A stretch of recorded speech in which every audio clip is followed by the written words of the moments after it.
Magandang araw po muli sa lahat nating mga kababayan. Ayan, pag-usapan po natin kung madalas tayo kumakain ng papaya sa araw-araw. Ito po ang tatlong dahilan, no? Okay. Kung bakit kailangan natin kumain ng papaya sa araw-araw. Panguna, ang papaya ay may mataas na fiber na naglalaman ng maraming mahalagang nutrients para sa ating katawan. At pangalawa, tulad ng vitamin C.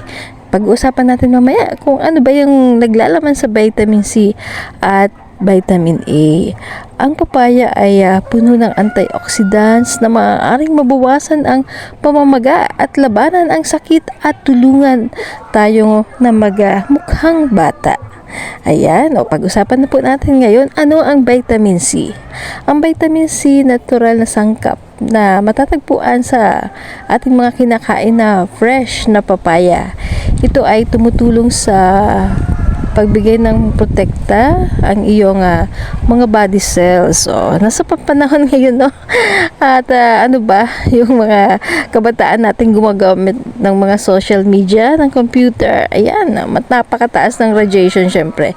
Kaya ito ang dapat natin gawin sa araw-araw, kumain ng papaya, no? Gumagawa at kapag ang iyong katawan ay nasira ang pagkain o nalantad sa usok at sa tabako. Ayan, di natin maiwasan, no? Lalo na sa public place, no?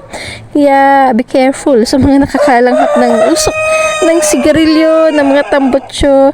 Ayan, at kumbaga yung radiation mula sa mobile phone, computer, at radiation mula sa x-ray, sa mga pangkasalukuyan na ginagamit natin sa mga modernong pamamaraan sa ating pagpapacheck up.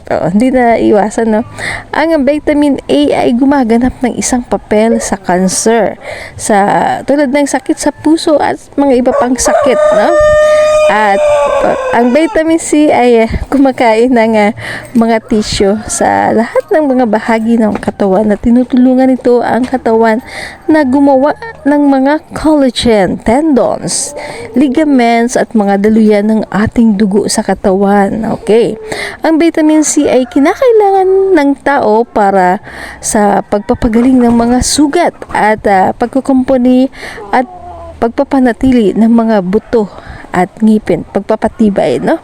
Okay, at pag-usapan po natin ano ang vitamin A.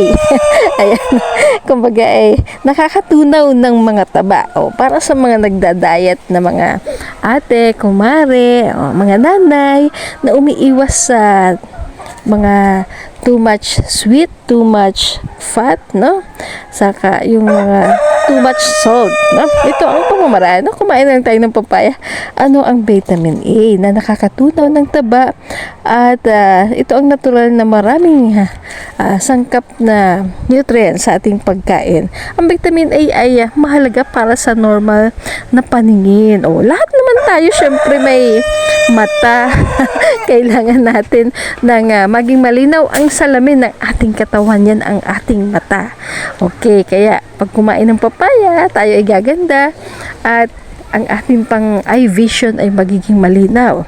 Yan, kaya maganda po na kumain tayo ng papaya sa araw-araw.